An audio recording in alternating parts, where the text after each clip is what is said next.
आदाब नाजरीन, हमारे मसाइल में आपका खैर मकदम है। तुम आसमां की बुलंदी से जल्द लौट आना, हमें जमीन के मसाइल पे बात करनी है।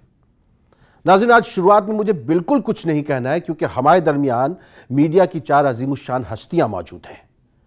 हम उनसे अपने मसाइल पर बात करेंगे। हम बात करेंगे हमारे मसाइल और मीडिया के हवाले से।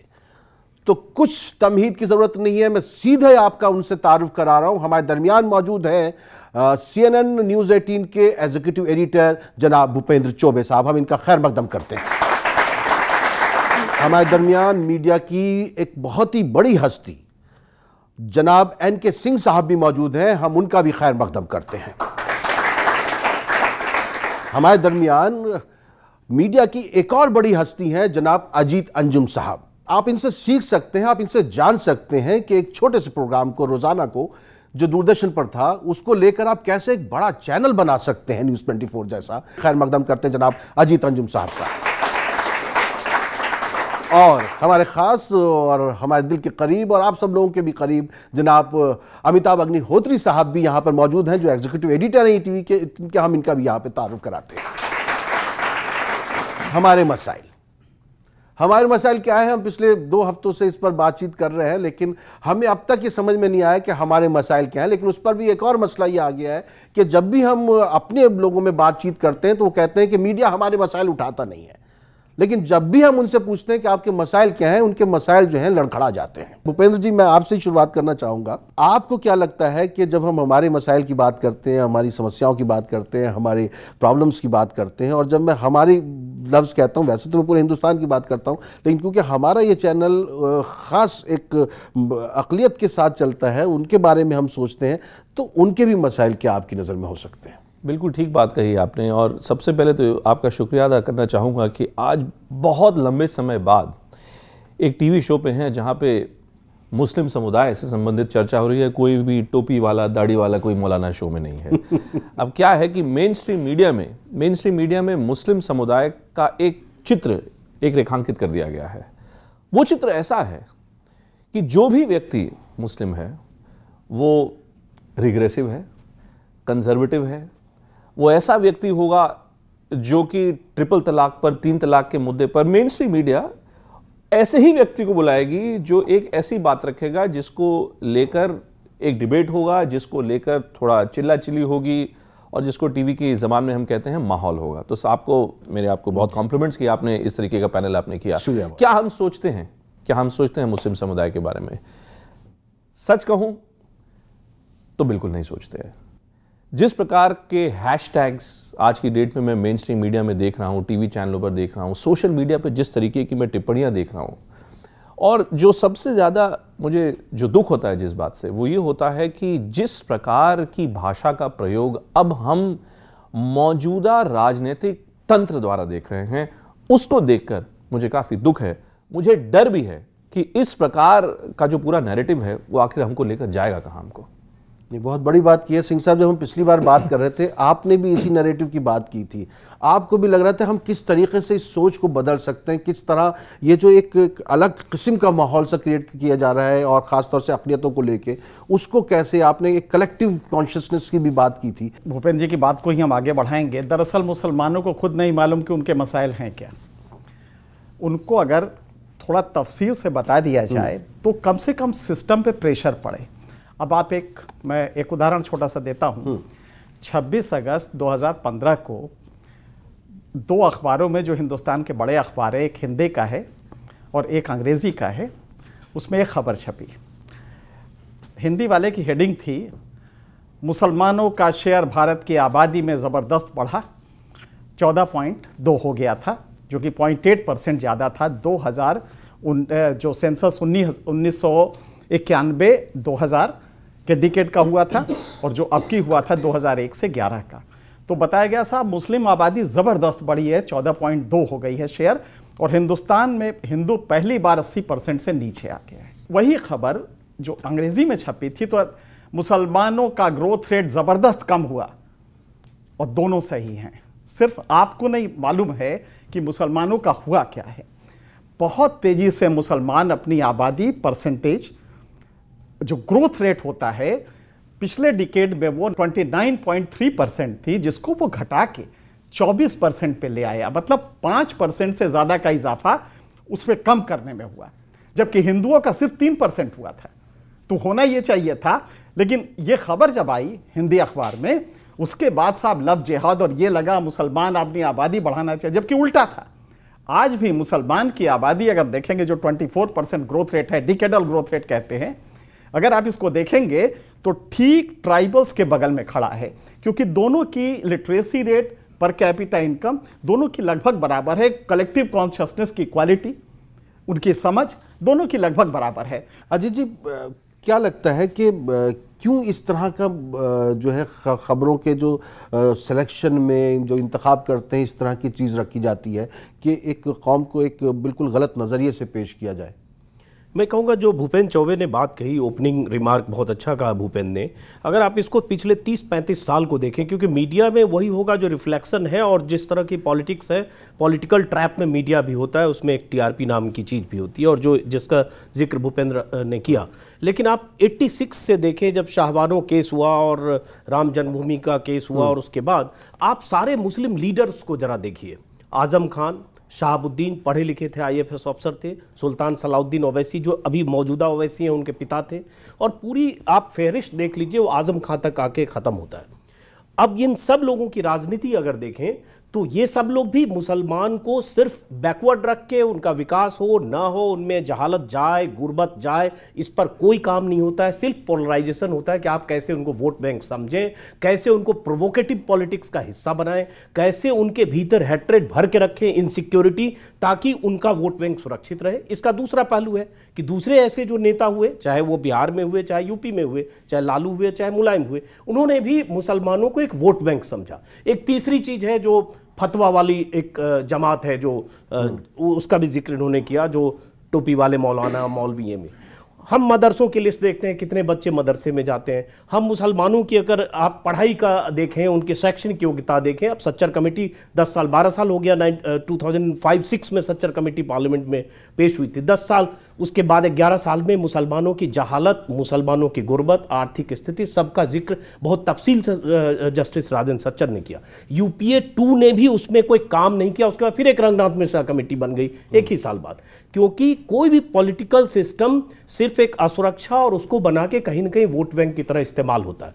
मैं थोड़ा उस समाज के लोगों को भी कहूँगा कि उनकी चिंता पढ़ने लिखने, अपने विकास और अपने को कैसे इस विकास की रफ्तार में, शिक्षा की रफ्तार में, बिजनेस की रफ्तार में कैसे आप शामिल करें, उसकी बजाय इस तरह के मौलाना या आजम खां या ओवैसी इस तरह के प्रोवोकेटिव पॉलिटिक्स का हिस्सा बन के निगेटिव एनर्जी के शिकार हो।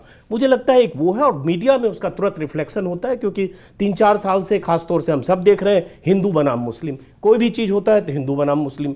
पद्मावती और खिलजी में आधा देश हिंदू हो गया, खिलजी हो गया, आधा देश पद्मावती हो गया, इसमें सब लोग उलझते हैं। इसमें अच्छा, जिसमें मुसलमान नहीं भी होता, जैसे पटाखों पर बैन लगे, उसमें भी मुसलमानों को घसीट लेते हैं। नहीं, मेरा नाम अंजुम है तो मैं इसके लिए गालियां सुनने लगता हूं कि तुम तो मियां हो, तुम तो मुस्लिम हो। तो ये जो एक हैट्रेड है, ये हैट्रेड तो होगा, क्योंकि ये हैट्रेड पॉलिटिकल सिस्टम का, पॉलिटिकल सिस्टम अपने फायदे के लिए हैट्रेड पैदा करता है। बट वैसे ही जैसे हिंदू को सोचना चाहिए, जब मुसलमान को भी सोचना चाहिए, इस हैट्रेड से हम कैसे निकले। अब सवाल आखिरी में खत्म करो, मीडिया, हाँ उसके लिए हम सब रेस्पॉन्सिबल हैं, क्योंकि मीडिया में भी वैसे ही लोगों की वॉइस आती है जो सिर्फ लड़ाने भड़काने का काम करते हैं।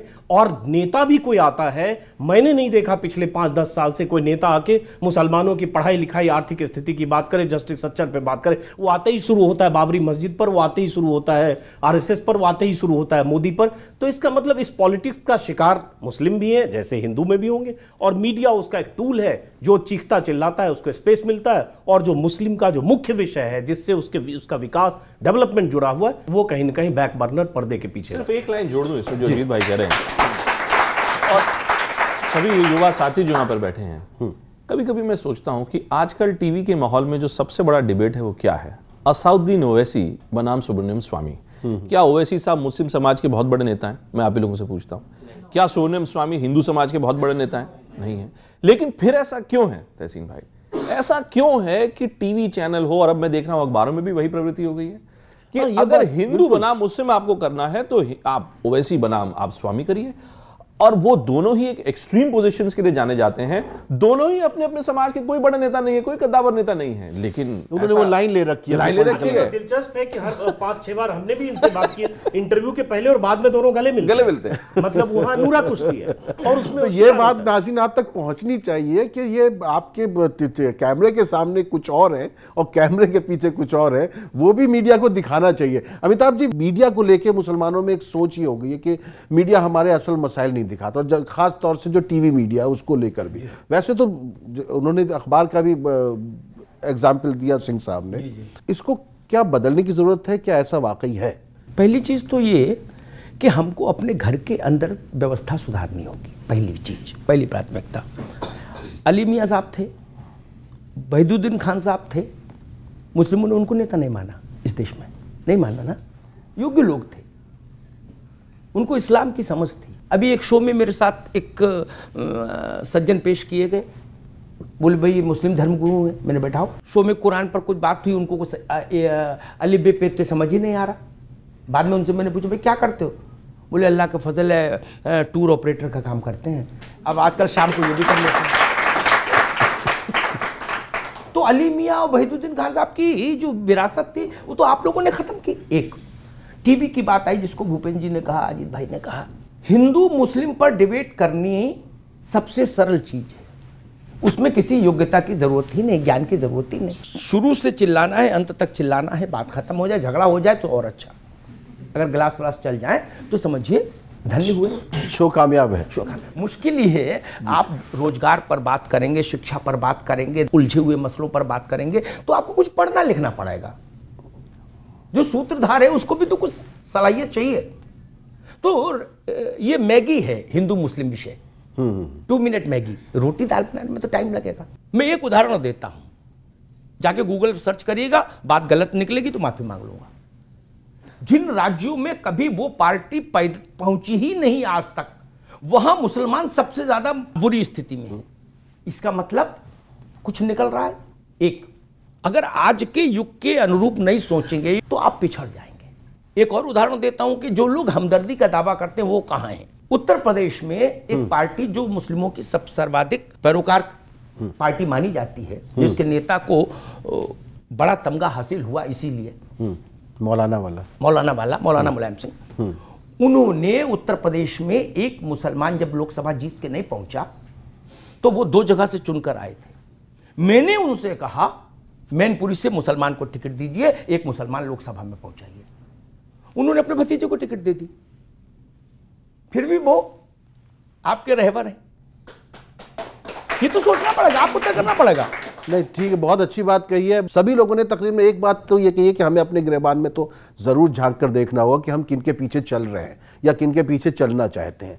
जो तेरे ऐब गिनाता है उसे मत खोना, अब कहां मिलते हैं ये आईना दिखाने वाले। नाज़रीन, इस ब्रेक के बाद लौट कर आएंगे और इन आईनागरों से और इन आईना दिखाने वालों से हम और बात करेंगे और ये जानने की कोशिश करेंगे कि क्या सिर्फ इन्हीं लोगों में मसाइल हैं, क्या मीडिया ही जो है वो प्रॉब्लम क्रिएट करती है, या हमारे अपने अंदर भी मसला है। आप क्या देखना चाहते हैं, सवाल इस पर भी होगा, मगर इस मुख्तसर वक्त के बाद।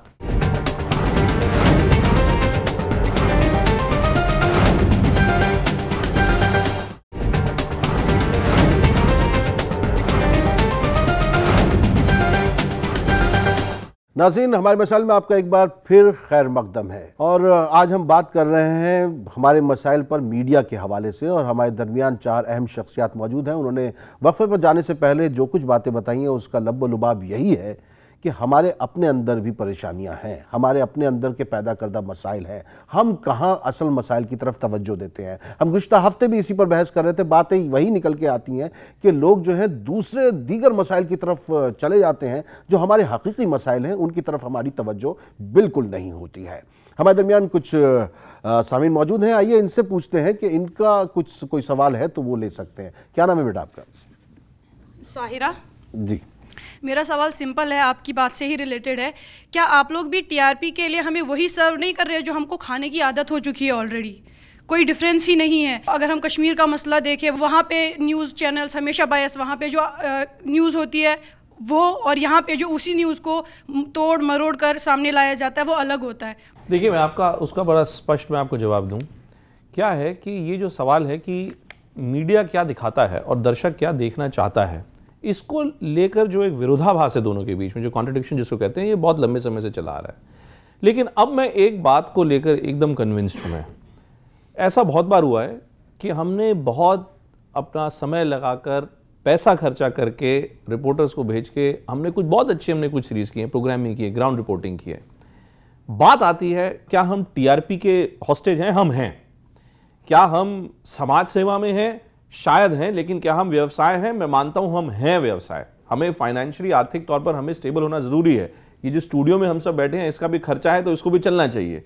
अब अगर तहसीन भाई, अगर मान लीजिए कि कुछ इस तरीके का कोई कार्यक्रम करने लगे जो कि एकदम व्यवसाय से एकदम अलग ही हो जाए, वो तो नहीं चल सकता, ये मानना पड़ेगा। दर्शक भी चाहता है कि वो 2 मिनट का जो कैप्सूल है ना, वो दिख जाए। उस 2 मिनट के कैप्सूल में मुझे कैसे बहुत अच्छी से अच्छी बात भी मुझे समझ में आ जाए। अब बहुत अच्छी से अच्छी बात अगर आपको समझनी है कि कश्मीर में क्या हो रहा है, क्यों हो रहा है, तो उसके लिए आपको अपने जीवन से, अपने दिन का आधा घंटा शायद निकालना पड़े, जो मेरे हिसाब से आज के समय में बहुत सारे दर्शकों के पास नहीं है। एक तथ्य आप लोगों के सामने रख दूं, ये जो डिबेट शोज इतने, जो चाहे हिंदी चैनल हो, अंग्रेजी चैनल जितने चलते हैं, 1-1 घंटे के जो डिबेट शोज होते हैं, आप लोग जानते हैं कि उसमें जो एवरेज टाइम स्पेंट है उस 60 मिनट के डिबेट में, वो कितना है? अगर मैं अंग्रेजी चैनलों की बात करूं, मात्र 2 से 3 मिनट। तो ये क्या दर्शाता है?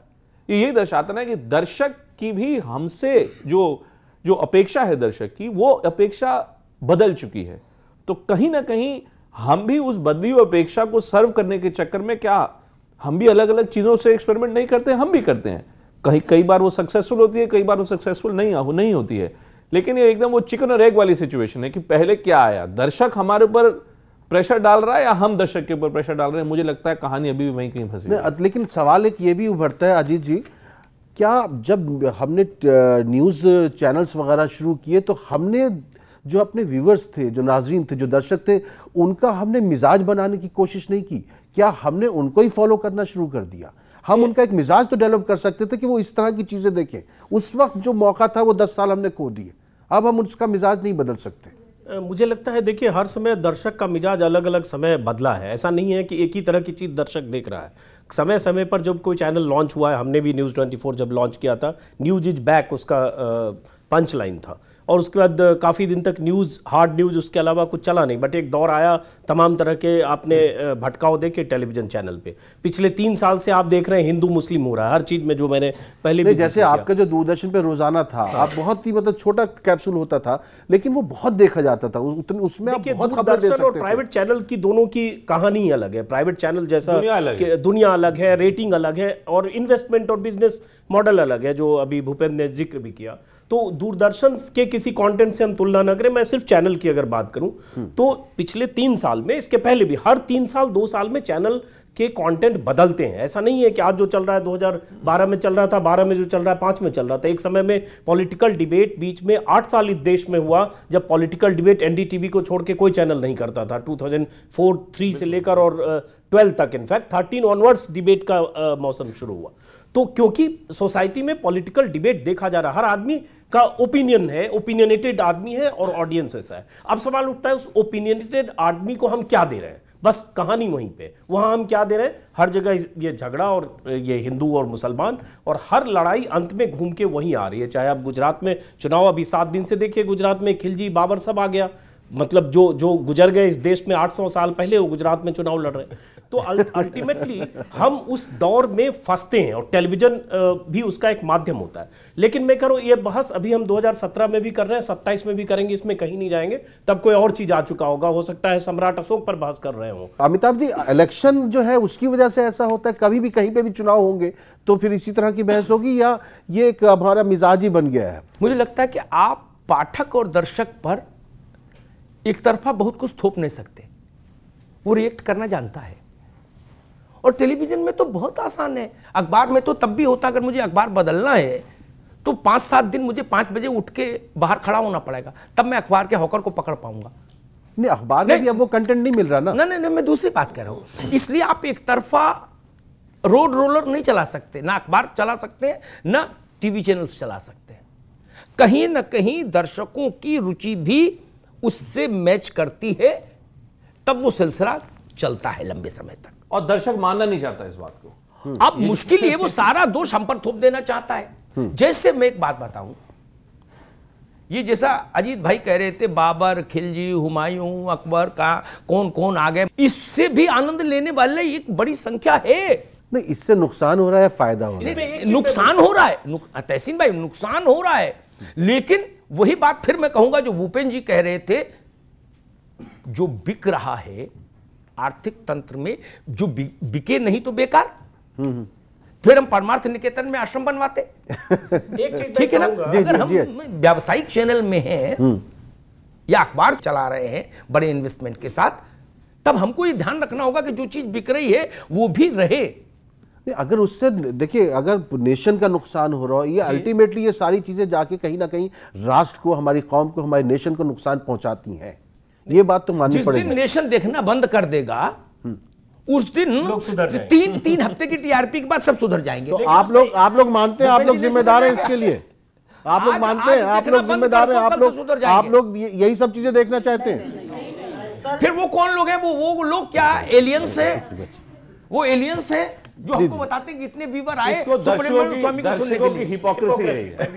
ये मत करिए ना, सारा दोष हमारे सिर मत डालिए। अब मेरे हिस्से का दोष मैं लेने को तैयार मैं आप लोगों को चैलेंज करता हूं। अमिताभ जी हैं, बड़े प्रखर जो एंकर हैं, वो उत्तर प्रदेश में अभी उनको अगर बोलूं कि आप साहब अगले एक हफ्ते तक किसानों की जो दुर्दशा है ना, आप उसके ऊपर एक हफ्ते की सीरीज जाएंगे भाई, आप देखेंगे।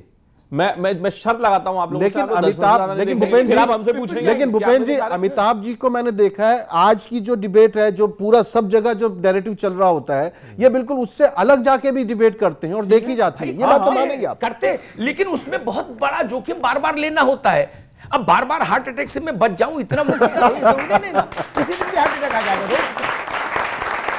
मुझे भी उत्तर देना है, मुझे भी उत्तर देना है। मैं आप सभी से पूछना चाहती हूँ कि जब भी हम कोई न्यूज़ चैनल जब शुरू करते हैं, तब हम हमारे बड़े बड़े वादे होते हैं, हम बहुत असली ज़िंदगी दिखाने वाले हैं, असली भारत दिखाने वाले हैं, हम नई सोच को आगे बढ़ाने वाले हैं, लेकिन जैसे ही थोड़ा वक्त बीतता है आप लोग फिर उसी व्यवसाय पे आ जाते हैं। मैं जवाब देता हूं। तो सर मेरा सवाल, ये समाज का हिस्सा है। जब सरकार बनती है, विकास की बात आती है, अभी आखिरी दिन में खिलजी और बाबर वहां चुनाव लड़ रहे हैं। तो अगर चुनाव में जिस गुजरात मॉडल में 2014 जिस गुजरात मॉडल से शुरू हुआ और अभी चुनाव में वो गुजरात मॉडल का जिक्र नहीं है, भ्रष्टाचार का जिक्र नहीं है, डेवलपमेंट का जिक्र नहीं है और कुछ महीने पहले के जीएसटी का जिक्र नहीं है, वहां अगर खिलजी, बाबर, पाकिस्तान और ये है, तो आप कहां से, उसके बाद खबर कहां से आएगी? तो आत्मा वही है ना जहां जो पॉलिटिकल सिस्टम और डिबेट, और इश्क में तो चांद तारे तोड़ लाने की बात वैसे भी की जाती है। मैं पहले मीडिया को लेके जो बात कही उस पर एक टिप्पणी करूंगा जी। अजीत जी की बात में इतना जोड़ दूं, अगर बाबर, खिलजी चुनाव जीतते हैं तो फिर दोष किसको दूं? अमिताभ अग्निहोत्री को, भूपेन चौबे को, अजीत अंजुम को? मैं सिर्फ एक प्रैक्टिकल उदाहरण देता हूं। मैंने किताबें पढ़ी नहीं, ना किताबों से मेरा बहुत विश्वास। एक गरीब आदमी की बेटी को उसकी ससुराल वालों ने मार दिया। हिंदुस्तान में उसके पास 4 ऑप्शंस उपलब्ध हैं। पहला ऑप्शन है एग्जीक्यूटिव, कलेक्टर साहब के पास जाएगा, कलेक्टर साहब का दरवाजा नहीं खोलेगा गरीब के लिए, ठीक। दूसरा विधायिका, सांसद जी को ढूंढेगा, वो कहेंगे बैठक बुलाइए, अमित शाह जी ने, मैं जा रहा हूं, है ना। और अगर जिसने मारा वो प्रभावशाली है तो सांसद वैसे भी दरवाजा नहीं खोलेगा। फिर न्यायपालिका, वकील साहब खेत मकान दुकान बिकवा देंगे, ठीक है ना। ये मुकदमा लड़ते लड़ते पीढ़ियां बीत जाएंगी। अमिताभ अग्निहोत्री, अजीत अंजुम, भूपेन चौबे, सिंह साहब, हम इतना करवा देते हैं कि उसकी रिपोर्ट लिखवा देते हैं। ये बात तो है, इसके लिए तो मीडिया के लिए ताली चाहिए, राहत मिले। ये बात तो है। करवा देते हैं कि उस गरीब को जल्दी न्याय मिले। हम इतनी निगरानी करने में सक्षम है, मैंने करके देखा है। उतनी बात बोलूंगा जितनी कर चुका। मैं उतना सक्षम हूं कि मैं केस की निगरानी करूं तो फिर कोई पुलिस वाला उसमें भ्रष्टाचार नहीं कर सकता। ये छोटी बात है क्या? नहीं, ये अच्छी बात है। गरीब के लिए आज की तारीख में सबसे ज्यादा उपयोगी और सबसे ज्यादा प्रभावकारी एक मीडिया है। अभी कुछ सिंह साहब, लेकिन हम ने रिपोर्ट तो लिखवा देते हैं, लेकिन क्या हम उस चीज को लॉजिकल कंक्लूजन तक लेके जाते हैं? नहीं, हम कल भी मसरत हासिल कर लेते हैं कि हमने रिपोर्ट लिखवा दी, और ये है भी सही कि रिपोर्ट तक तो हम जाते हैं, कोई और नहीं जाता है, लेकिन यहीं पे काम ख़त्म नहीं होता। जो सवाल पूछा था बच्ची ने, एक तो बच्चे आपको अपना टेस्ट बदलना होगा, अगर इस खाने से कैंसर हो रहा है तो बचना होगा, एक तो ये करना होगा। दूसरा ये है कि आज अबू धाबी में 3 दिन का एक कॉन्फ्रेंस हो रहा है जो आज आखिरी दिन है। आप लोगों में से कोई नहीं जानता होगा, 14वां कॉन्फ्रेंस है और वहाँ के क्राउन प्रिंस उसकी सदारत कर रहे हैं। उसका मुद्दा क्या है? World peace and fear of Islam. आज जिस तरह आप लोग की जहलियत, आम जो जनता है खास करके मुसलमान, जिस तरह आपका कॉन्शियसनेस नीचे आया है, आप अपने मसाइल तो जानते नहीं हैं। आप ये नहीं जानते कि खाना आपको क्या खाना है। लिहाजा फिर हम वहीं आ जाते हैं।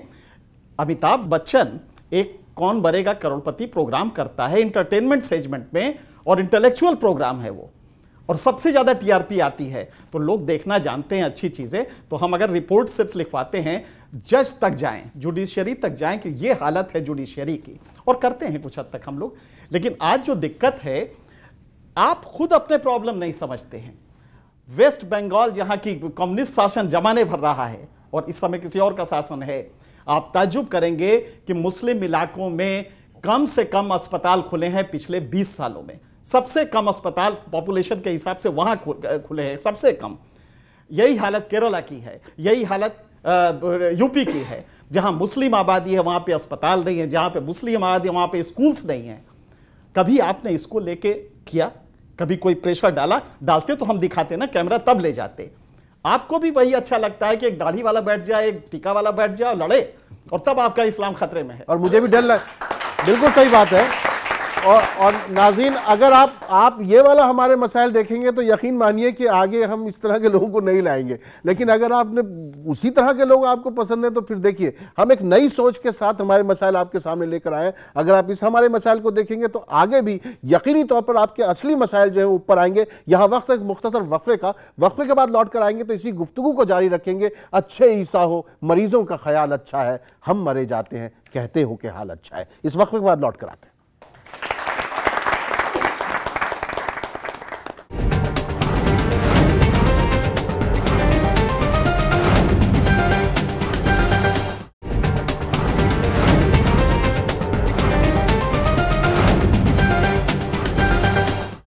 हमारे मसाइल में आपका एक बार फिर खैर मकदम है। आज हम बात कर रहे हैं हमारे मसाइल और मीडिया के हवाले से। दीवार क्या गिरी मेरे उजड़े मकान की, लोगों ने मेरे सहन में रस्ते बना लिए।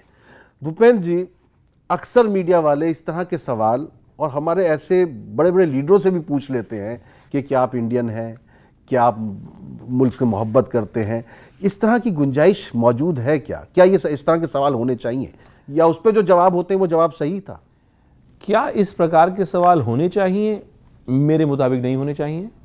जब मैंने अपने करियर की शुरुआत करी थी तो उस वक्त मैं आपको बताऊं कि ये जो हिंदू और मुसलमान जो शब्द है, हम लोग इन शब्दों का प्रयोग नहीं करते थे, कभी इस्तेमाल नहीं होता, कभी नहीं इस्तेमाल करते थे। ये कहना कि आप हिंदू हैं, आप मुसलमान हैं, आप ये कहिए, आप वो कहिए, ये सब ये पिछले करीबन 2-3 सालों से हुआ है। और ये इसलिए हुआ है चूँकि जैसे नए चैनल्स बढ़े हैं, अखबार पत्रिकाएँ बढ़ी हैं, लोगों के ऊपर टीआरपी का प्रेशर बढ़ा है, रेवेन्यू का प्रेशर बढ़ा है। लोगों को लगा कि अच्छा एक मॉडल, जैसे अमिताभ बच्चन की एक फिल्म सक्सेसफुल हो गई तो सबको लगा यही मॉडल है। जितेंद्र और श्रीदेवी के एक वो बीच में एक दौर आया था कि जब वो सफेद जूते और सफेद कपड़े पहन के दोनों नाचते थे तो लोगों को लगता था साहब यही दौर है। तोहफा तोहफा तोहफा वही बात है। तो वही चीज मुझे लगता है कि मीडिया में भी है। मेरी अपनी राय है कि इन सब सवालों का देखिए कोई मायना नहीं है, कोई औचित्य नहीं है। लेकिन ये सवाल सिर्फ इसलिए पूछे जाते हैं, फिर से वही बात दोहराता हूं, दर्शक 1 घंटे का प्रोग्राम, तहसीन भाई मुझे नहीं पता आपके प्रोग्राम की कितना टाइम स्पेंट है। जब व्यूअरशिप मेजर होती है तो उसमें एक टाइम स्पेंट एक चीज होती है। टाइम स्पेंट हम 2 से 3 मिनट की बात कर रहे हैं। वो 2 से 3 मिनट के चक्कर में कि दर्शक कब वो 9:18 से 9:21 के बीच में मुझको देखे तो मेरी टीआरपी बढ़ जाएगी। उसी चक्कर में पूरा मैं आपको यकीन दिलाता हूं हमारा टाइम स्पेंड इससे ज्यादा है। चलिए सर, मुस्लिम समाज की छवि जो है समाज में नकारात्मक बनाने के लिए मीडिया की बहुत बड़ी भूमिका है। ठीक भाई साहब, क्या नजरिया है आपका? हाँ, मैं अपना नजरिया बता देता हूँ। मीडिया में सारे लोग गलत हैं ऐसी धारणा लेके मत चलिए। मुस्लिम्स की समस्याएं भी जो दुनिया के सामने जा रही हैं वो मीडिया के जरिए ही जा रही हैं। मुजफ्फरनगर में दंगा हुआ, हमने पूरी रात खड़े होकर वहां ये दिखाया कि दर्द कैसा है। लेकिन अगर आप एक मस्जिद के मौलाना जिस पर क्रिमिनल चार्जेस है उसको अपना हीरो मान लेंगे तो वहां पर सवाल खड़ा हो जाएगा। सच को सच कहने की हिम्मत रखिए। सही बात। अगर आप हिंदू को गलत कहिए तो मुसलमान मौलाना को भी गलत कहिए, उसमें फिर अपराधी में हिंदू मुस्लिम मत देखिए। इतना कर लेंगे तो बाकी चीजें सुधर जाएंगी।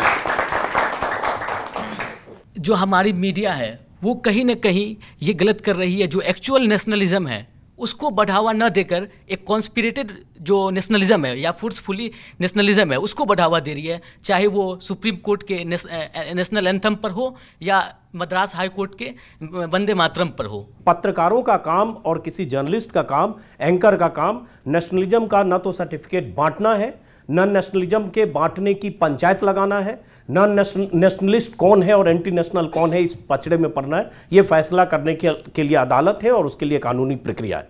लेकिन ये आपने सच कहा, सही कहा कि ये हो रहा है, लेकिन ये हो रहा है इसलिए सिर्फ मीडिया नहीं है। आप 2014 के लोकसभा चुनाव के पहले से ही शुरू हो गया था। जो आज केंद्र में मंत्री हैं गिरिराज सिंह, उनका पहला बयान बिहार से आया था कि जो ये नहीं करेगा और वोट नहीं देगा वो मुसलमान पाकिस्तान चला जाए। उसके बाद ऐसे बयानों की लंबी फेहरिस्त है।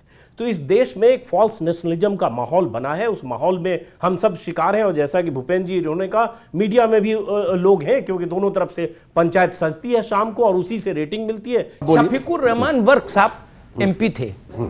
आप एक मिनट, आप लोग मतलब बवाल दोनों तरफ से बराबर है। बवाल करने वाली प्रजातियां कम नहीं है, ना इधर ना उधर। उन्होंने पार्लियामेंट में वंदे मातरम हुआ, वो बाहर चले गए, बोले हम बहिष्कार करते हैं। शाम को मैंने उनको अपने शो में लिया। बीएसपी के सांसद थे वो उस वक्त, अब पता नहीं कहां किस पार्टी में है। मैंने उनसे कहा मायावती जी के सांसद हो? बोले हाँ। मैंने वहां पूरी कमर झुका के आदाब करते हो कि नहीं? बोले हाँ। और अगर वो कहते ना तो मैं उनको घटना बता देता। क्यों बवाल करते हैं भाई? आप जानबूझकर उन लोगों से दूरी बनानी होगी, हम हिंदुओं को भी और मुस्लिम्स को भी, जो लोग बवाली प्रजाति के हैं।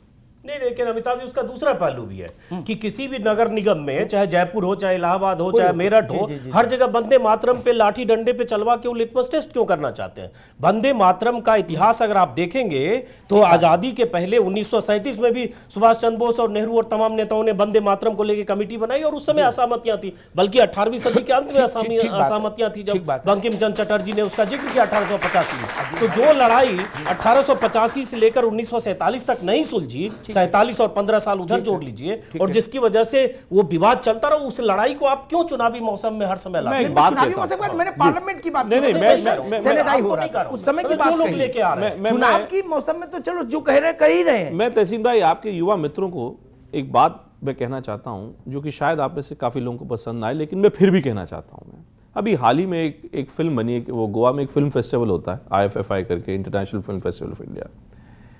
एक ABVP के शख्स थे, अखिल भारतीय विद्यार्थी परिषद के, उनसे उनका जुड़ाव था। लेकिन उस व्यक्ति ने एक फिल्म बनाई, उस फिल्म का नाम रखा सेक्सी दुर्गा।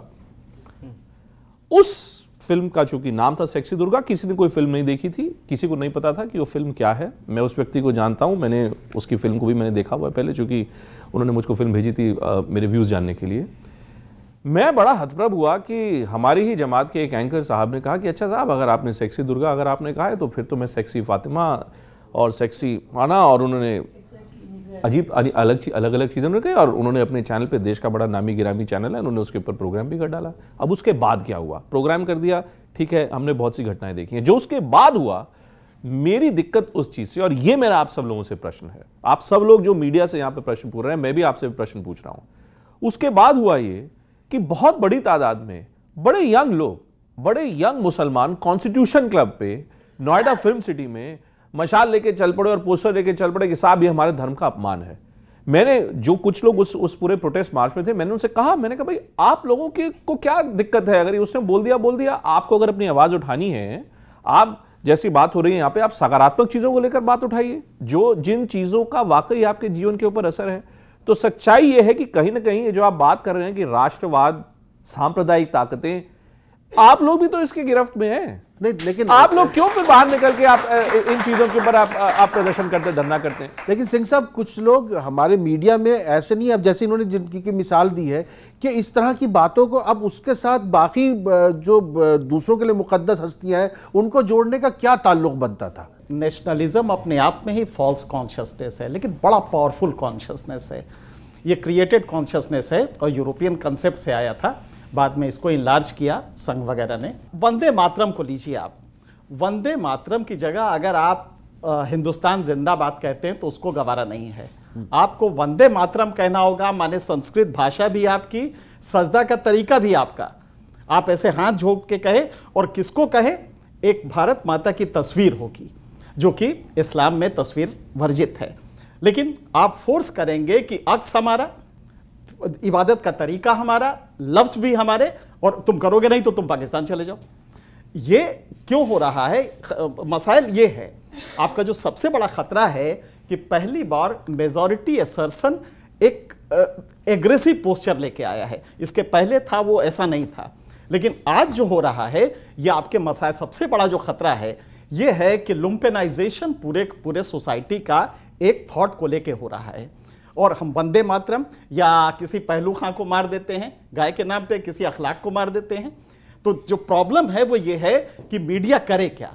मीडिया इनको लेके आता है। मुश्किल ये है कि आप अभी भी अगर शहाबुद्दीन ऐसे आदमी को 5 बार लोकसभा में जिताएंगे इसलिए कि वो मुसलमानों का बहुत बड़ा, जबकि वो क्रिमिनल है, बिल्कुल सही बात, लेकिन मुसलमानों का रहनुमा बन जाता है, तो आप भी वही करते हैं जो हिंदू कर रहा है। हिंदू क्यों नहीं करेगा?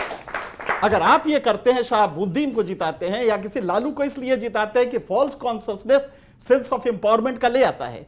कौन सा सशक्तिकरण लालू यादव ने किया है पिछले 20 साल के अपनी सरकार में? जो मुसलमान, बहुत बहबूदी उसकी अच्छी हो गई है, बहुत नौकरियां मिली हैं उसको, लेकिन फिर भी आप सिर्फ वो ये कहता है कि मैं हिंदुओं को घुसने नहीं दूंगा, इसी पे आप झूम के वोट दे देते हैं। तो आपका अपनी चेतना कहां है? आप पढ़िए, चीजों को समझिए, अपने मसाइल को रियल समझना तो शुरू कीजिए।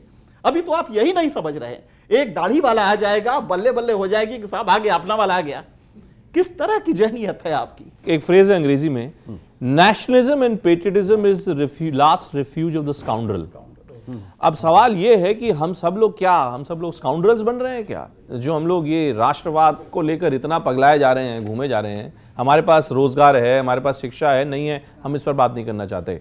हमारा ध्वज हमेशा ऊपर रहना चाहिए, हमें उसी के ऊपर, हमें कहीं, मतलब लोग मुझसे भी नाराज होंगे अगर मैं ये कहूँगा, तो चूंकि लोग कहेंगे साहब इन्होंने ऐसी बात कर दी, लेकिन यही सच्चाई है। हम सब लोग उस अंधेरे गर्त में गिरते चले जा रहे हैं, चाहे हम मीडिया हैं, चाहे आप जनता हैं, आप लोग दर्शक हैं, और ये हम सब लोगों को देखना पड़ेगा, चाहे हम हैं चाहे आप हैं, कि हम लोग उस गर्त में इतना नीचे ना गिर जाएं कि ऊपर ही ना आ पाए। बहुत सही बात है। एक सवाल था मेरा, एक सवाल ये है कि ज़्यादातर मुस्लिम लड़कियों को एजुकेटेड नहीं बनाया जाता, ज़्यादा पढ़ाया नहीं जाता, छोटे कस्बों में, छोटी सी जगहों में, और वहाँ पे जातिवाद किया जाता है कि आप मतलब हिंदू लड़कों को ना देखें या हिंदू लड़कों से दूर रहें, या जो मुस्लिम लड़के हैं वो अपनी बहनों को बोलते हैं कि हिंदू लड़कों से दूर रहो, या जातिवाद ये सब किया जाता है। और क्लास में एक साथ नहीं बैठने दिया जाता, हिंदू हैं तो वो अलग रहें, मुस्लिम हैं तो ऐसे रहें। ऐसा क्यों किया जाता है हमारे साथ? क्यों हमें मतलब एक समान नहीं समझा जाता? बिल्कुल हो गया बात हो आप गया। देखिए, आपने जो, आपका क्या नाम है? निखिल शुक्ला। अब सारी चीज की जड़ फिर आप लोगों के पास है। आपको घर में क्या बताया जाता है उसके हिसाब से छोड़ दीजिए। वो क्या, मुझे डाउट है कि आपके घर में या कॉलेज में ऐसे बताया जाता होगा। इस देश की 35 से 40% युवाओं की तादाद है, और अगर उम्र का गैप बढ़ाएंगे तो 60% से ऊपर है। अब सवाल उठता है, सारा जो गेंद है युवाओं के पाले में। जो एक अहम बात इन्होंने भी कि हम सब वहीं पे हैं कि आप 40 साल में जरा मुस्लिम देश के मुस्लिम लीडर्स की लिस्ट निकालिए, कोई भी आदमी जाके रिसर्च करिएगा, सबकी लड़ाई मंदिर, मस्जिद, आरएसएस के विरोध में या बीजेपी के विरोध में वहीं तक है। और उस लड़ाई में जो असली मसाइल जो जिसकी बात कर रहे हैं वो गुम है। मैंने बहुत भाषण सुने हैं, आप निकालिए गूगल पर और जरा ओवैसी के भाषण सुन लीजिए। पिछले 15 साल में उन्होंने गरीबी गुर्बत की कब बात की, आप निकालिए आजम खान ने कब बात की, आप निकालिए और जो ऐसे मुस्लिम नेता हैं उन्होंने कब बात की। शहाबुद्दीन जैसे बड़े जो अफसर रह चुके नेता भी थे वो भी मस्जिद और इसकी लड़ाई में रह गए। अपने भीतर अपने नेताओं को भी झांकना चाहिए कि क्या वो नेता सिर्फ आपको एक मोहरा बनाकर आपका इस्तेमाल करना चाहता है। जहां विधायक और एमपी चुनते हैं वो भी उसी तरह से वहां लोकल राजनीति करते हैं। मुझे लगता है सारा जो असली जड़ वहां है कि आप ऐसे फेनेटिक एलिमेंट को अपना आइकन चुनते हैं, जिसका जिक्र इन्होंने किया अभी कुछ देर पहले, अतीक अहमद से लेकर मुख्तार अंसारी तक। ऐसे फेनेटिक एलिमेंट या ऐसे जो आपको डराकर आपको अपना वोट बैंक समझते हैं, उससे निकलने की जरूरत है। और आप शुक्ला जी, आप बहुत अहम है जो आपने बात कही। सवाल ये उठता है, ये हिंदुओं का भी फर्ज है समाज में जब ऐसा हैट्रेड पैदा हो तो युवाओं का फर्ज है कि आप किसी दूसरे की कही सुनी बातों पर कैरिड अवे ना हो और आप खुद फैसला करें। राजसमंद में भी एक घटना हुई, एक शख्स ने, शंभू रैगर नाम के एक आदमी ने किसी को बेरहमी से मार दिया। ऐसा वीडियो 3 साल पहले तक हम सिर्फ ISIS का देखते थे, बगदादी के जल्लाद भेजते थे। पहली बार इस देश में ऐसा वीडियो हमने देखा। लेकिन दुर्भाग्य है कि उस वीडियो के पक्ष में हजारों लोग फेसबुक ट्विटर पर, हजारों लोग वो लिख रहे हैं भगवा ब्रिगेड, इस हिंदू को प्रणाम, इस हिंदू को प्रणाम, इस हिंदू को बचाओ। मुझे लगता है माफ करिए, इन सब से हिंदुओं की भी जिम्मेदारी होती है। वही मैं कह रहा हूं, इन सब से जिस दिन बचेंगे ये भी अपना सोचेंगे और हिंदू भी अपना सोचेंगे। अमिताभ जी एक और बात है, लेकिन हम जिस तरह शाहबुद्दीन की बात आई, अतीक अहमद, इन सब की बात हुई, लेकिन इस तरह के लोग तो उधर से भी जीत कर आ रहे हैं, दोनों तरफ से। लेकिन आबादी बड़ी है, इसलिए उसमें वैरायटी ज्यादा मिल जाएगी। ये छोटी आबादी है 14-16%, तो इसमें वैसे लोग आपको डराते हैं। मेरे कहने का आशय ये है, वहां आपको सचिन पायलट, ज्योतिरादित्य सिंधिया और ऐसे बहुत सारे लोग हर पार्टी में मिलेंगे, बीजेपी में मिलेंगे, जो कम्युनल नहीं है, क्योंकि वो आबादी बड़ी है। यहां आबादी छोटी है, इसलिए डराने का कारोबार वहां ज्यादा होता है जो डरा होता है। 100 लोगों के घर में 4 आदमी अगर है तो वो डर सकता है, 96 वाला जल्दी नहीं डरेगा। तो ये आपके भीतर भी वो बदलाव लाने की जरूरत है। एक सवाल जल्दी से पूछना बेटा। मेरा सवाल भूपेन जी से है कि जैसे अभी आप लोगों ने बोला कि हमें नहीं पता कि हमें क्या खाना है, यानी कि हमें ये नहीं पता कि हमारे मसाइल क्या है। क्या मीडिया की जिम्मेदारी नहीं है वो हमें अवगत कराए कि हमारे मसाइल आखिर हैं क्या? बिल्कुल है, हमारी जिम्मेदारी है और उसका कहीं ना कहीं हम लोग उस जिम्मेदारी को निभाने का प्रयास करते हैं। लेकिन मेरा जो आपके ऊपर आरोप है, अगर आप इसको आरोप मानती हैं, तो वो ये है कि आप हमारे ऊपर उतना प्रेशर नहीं डालती कि हम किस सीमा तक आपके मसाइलों को आगे करें, प्रोजेक्ट करें। इससे मैं बार बार आपको उदाहरण दे रहा हूं मैं कि बड़े नामी अंग्रेजी चैनलों की व्यूअरशिप उतनी है नहीं जितनी हिंदी चैनलों की है, लेकिन हमारा जो इन्फ्लुएंस है वो बड़ा डिस्प्रपोर्शनेट है।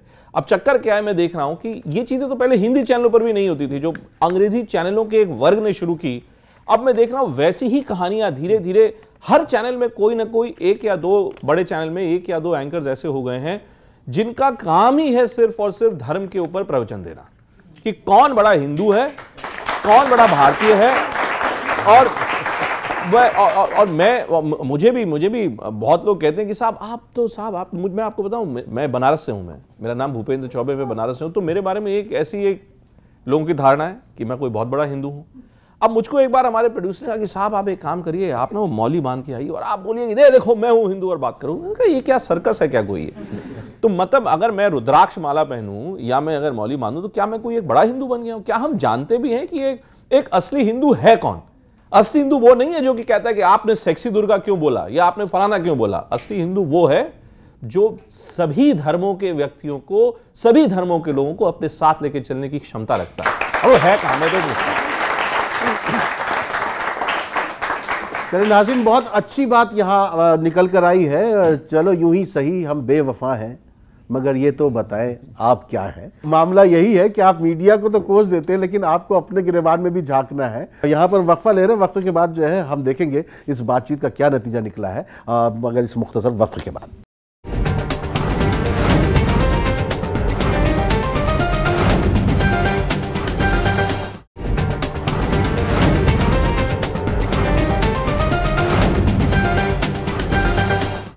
हमारे मसाइल और मीडिया के हवाले से आज हमारे मसाइल में हमारे दरमियान 4 अहम शख्सियात मौजूद हैं। मीडिया की सबसे बड़ी शख्सियात यहाँ पर मौजूद हैं और अब हम इस नतीजे को जानने की कोशिश करते हैं कि आज इस गुफ्तगू से क्या बात निकल कर आई है।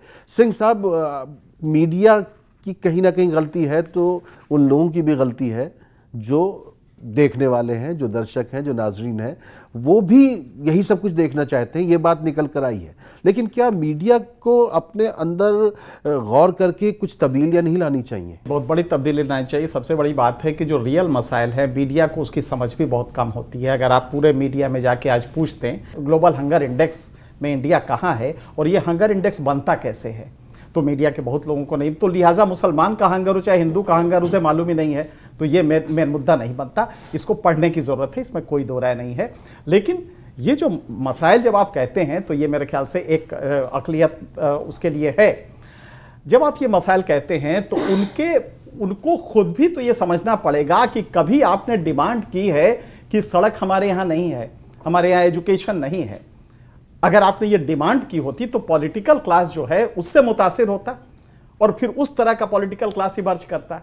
पर आप फिर वही चाहते हैं कोई असदुद्दीन वैसी आ जाए, वो जोर जोर से चिल्ला के बोले, उसी तरह कोई और आ जाए इस तरफ से। तो आपकी मुश्किल ये है कि आपको आज जो 3 दिन का कॉन्फ्रेंस हो रहा है उसका जो निष्कर्ष निकला है वो यही, लगातार स्पीकर्स ने, हिंदुस्तान से भी एक नुमाइंदगी करने गए थे, सबने यही कहा कि हमें अपने यहाँ ये जो कठमुल्लापन है इसको बदलना होगा, इस्लाम में एक जो फिर से रिव्यू करने की जरूरत है, वो जब तक नहीं करेंगे हमारे मसाइल हम सॉल्व नहीं कर सकते। और मसाइल हमने खुद ही अपने पैदा किए हैं, लिहाजा उसका जो पूरा का पूरा निचोड़ है वो यही है कि इस्लाम में फिर से अवेकनिंग की जरूरत है। और जब तक ये अवेकनिंग नहीं होगी तब तक आप अपने मसाइल ना तो समझ पाएंगे, ना वो सलाहियत होगी, आप अपना खाना खाते रहेंगे और हम वही पेश करते रहेंगे। तो जल्दी से जल्दी जितना भी युवा है मुसलमान वो पहले समझे कि ये इस्लाम है क्या। अमिताभ जी, क्या देश को बदलना है या मुसलमान को बदलना है या पॉलिटिकल क्लास को बदलना है? गोलबंदियों से बचिए। गोलबंदियों ने आपको बहुत नुकसान पहुंचाया। अभी इतना समय नहीं कि मैं उदाहरण दूं, वरना मैं बहुत उदाहरण गिना देता। ऐसे ऐसे राज्य जहां आपकी विधानसभा में उपस्थिति ही खत्म हो गई, एक आदमी नहीं जीत के आया। ये गोलबंदी का परिणाम है। आपने भी ऐसी स्थितियां पैदा की कि एक चतुर वर्ग ने लड़ाई को 80 बनाम 20 में तब्दील कर दिया। 20 वाला फिर कुछ भी कर ले, जीत नहीं सकता। आपने लड़ाई को 80-20 में तब्दील होने क्यों दिया? और वो भी 20 कहां, 14.2%। नहीं, सब जोड़ घटा लो, कुछ राज्यों को जोड़ लो। मैं उसमें बहुत उसके तकनीकी पक्ष में नहीं जाना चाहता कि आंकड़े बिल्कुल वो करो। एक मोटी बात बताई, 80-20 की लड़ाई किसने तब्दील होने दी और क्यों होने दी? आपको पता नहीं था कि 80-20 की लड़ाई में हिंदुस्तान की शक्ल क्या होगी, पार्लियामेंट की शक्ल क्या होगी, उत्तर प्रदेश विधानसभा की शक्ल क्या होगी? 80 सीटें देता है उत्तर प्रदेश लोकसभा में, एक भी मुस्लिम चुन के नहीं आता है। और हमदर्द आपके सारे हैं वहां मौजूद। मस्जिद भी वहीं बननी है बाबरी, एक आदमी नहीं जीता। याद होगा भूपेंद्र भाई को, मध्य प्रदेश में यह स्थिति आ गई थी, एक भी मुस्लिम विधायक नहीं जीता। कहां गई सेकुलर पार्टीज? 80-20 की लड़ाई हिंदुस्तान में बना दी गई। उसमें माफ कीजिएगा, आपकी भी भरपूर भूमिका थी, भरपूर योगदान था। अल्लाह के फजल से आपने भी कोई कमी नहीं छोड़ी थी। ये टेक्टिकल वोटिंग हम सुनते थे, ये क्या होता भाई टेक्टिकल वोटिंग? किसी पत्रकार से पूछ लो, भले कल ही पत्रकारिता शुरू की हो, मुजफ्फरनगर में क्या होगा, शामली में क्या होगा, वहां क्या होगा, भिवंडी में क्या होगा, कहते भाई जब मुस्लिम तो बीजेपी को हराने के लिए वोट करेगा। क्यों? आपको मसाइल के लिए वोट नहीं करना, आपको बीजेपी को हराने के लिए वोट करना है। गोलबंदी से ऊपर उठिए, पूरा देश आपका है। और ये ध्यान रखिए, हिंदुस्तान के डीएनए में नफरत नहीं है, हिंदुस्तान में सब साथ रहेंगे, कोई विकल्प नहीं है। अजीत जी, बड़ी अच्छी बात की अमिताभ जी ने। ये जो नफरत सी बढ़ी जाती है, क्या मोहब्बत ही सबब है भाई? यकीनन मोहब्बत ही सबब है, और मोहब्बत से रहेंगे तो आप हिंदुस्तान की तस्वीर कुछ और रहेगी। और मैं तो, मेरा नाम ही अंजुम है। जब 30 साल पहले हमने अजीत के साथ आधा नाम हटा के जो फादर ने दिया था अंजुम रखा था, तो हमें नहीं पता था कि एक दौर ऐसा होगा जब हमें अंजुम का मतलब समझाएंगे लोग, और अंजुम से हमें पाकिस्तान का वीज़ा आसानी से मिलेगी। या यहाँ हर रोज़ कुछ लिखने पर लोग मुझे मेरे नाम का संधि, हम लोग स्कूल में पढ़ते थे संधि विच्छेद, किसी चीज को संधि विच्छेद करके उसका मतलब समझाए। हर तीसरे दिन मेरे नाम का संधि विच्छेद करके दूसरा आदमी मुझे मतलब समझाता है, लेकिन तब हमने नहीं सोचा था। तो जाहिर है नफरतों का एक दौर होता है, लेकिन ये दौर हमेशा नहीं चलता है। अलग अलग समय ऐसे दौर आए, फिर लोगों को लगता है इससे कोई फ़ायदा नहीं है, लड़ने से कोई फ़ायदा नहीं है, इतनी निगेटिविटी, इतना हेट्रेड, इतनी नफरत आस पास पड़ोस में आप फिर देखते हैं, फिर धीरे धीरे चीज़ें स्थिर होती है, सेटल होता है। तो ये इन्होंने आखिरी बात जो कही वो बहुत अहम है, ये सही है, लेकिन गोलबंदी दोनों तरफ से हुई है। और उन गोलबंदियों में मैं दूसरी तरह से भी देखता हूं कि जो कमज़ोर तबका होता है, जिसकी तादाद कम होती है, वो ज़्यादा डरता है। लेकिन सबसे अहम है कि आपके रहनुमा, आप जिनकी सरपरस्ती में पलते फूलते हैं, वो सब आपको डराकर अपना कारोबार करते हैं, उन्हीं से मिलते हैं, उन्हीं से सेटिंग करते हैं, उन्हीं के साथ उठते बैठते खाते हैं। और जो मैंने कहा कि आप जब देखते हैं संबित, पात्रा और ओवैसी, पिछले 3 सालों में 15 बार इनके डिबेट हर चैनल पे हुए हैं। ओवैसी और सुब्रमण्यम स्वामी मिलने के पहले, डिबेट के पहले और बाद में बड़े आराम से बात करते हैं। आप उनको देखकर एक उनको ओवैसी को नेता मानते हैं कि क्या आज क्लास ली, क्या ठोक दिया स्वामी को। तो ये आप गफलत में हैं, इस गफलत से निकलना होगा और असली मसाइल को आपको समझना होगा कि आपका मसाइल है कहाँ। भूपेंद्र जी, मैं चाहता हूं कि आज नाज़रीन क्लोजिंग एंकर मैं नहीं करूंगा, मैं चाहूंगा कि क्लोजिंग एंकर जो है भूपेंद्र जी करें। इस पूरी जो हमारी आज हमारे मसाइल में जो कुछ बातचीत हुई है, ये प्रोग्राम जो है वो क्लोज जो है भूपेंद्र चौबे साहब करेंगे। और मुझे दीजिए इजाज़त, अगले हफ्ते फिर हमारे मसाइल में हाजिर होऊंगा, लेकिन आज की क्लोजिंग डिबेट भूपेंद्र चौबे साहब करेंगे। बहुत बहुत धन्यवाद आपका, शुक्रिया कि आपने यहाँ पे न्योता दिया। मेरे कार्यक्रम का नाम भी व्यू पॉइंट है, जो मैं CNN News 18 पर हर रात 10 बजे करता हूँ। तो मेरे इस पूरे कार्यक्रम का जो व्यू पॉइंट है वो यही है कि अपने सभी युवा साथियों से, चाहे वो मुस्लिम समुदाय से हैं या हिंदू समुदाय से हैं, चूंकि मैं दर्शकों को समुदाय में नहीं बांटना चाहता, मेरी सिर्फ आपसे एक ही गुजारिश है। आप लोगों के हाथ में एक बहुत बड़ा तंत्र है, एक रिमोट है। जब कोई ऐसी चीज़ देखते हैं जिससे आपको लगे कि नफरत बढ़ेगी, मोहब्बत कम होगी, तुरंत वो रिमोट लीजिए, चैनल बदलिए, अपने 5 मित्रों को फ़ोन करिए, उनको भी बोलिए कि कल से इस चैनल को देखना बंद करिए। अगर आप ये करेंगे, मेरी बात मान लीजिए, इस देश का कोई चैनल ऐसा नहीं है जो व्यूअरशिप और रेटिंग्स के पैमाने पे आगे चला गया हो। कोई चैनल ऐसा नहीं है। ये आपके ऊपर अब निर्भर करता है कि अगर आप लोग प्रेशर पॉइंट इनफ बनाएंगे, मीडिया के ऊपर भी प्रेशर पड़ेगा, मीडिया भी अपना रास्ता चेंज कर सकता है।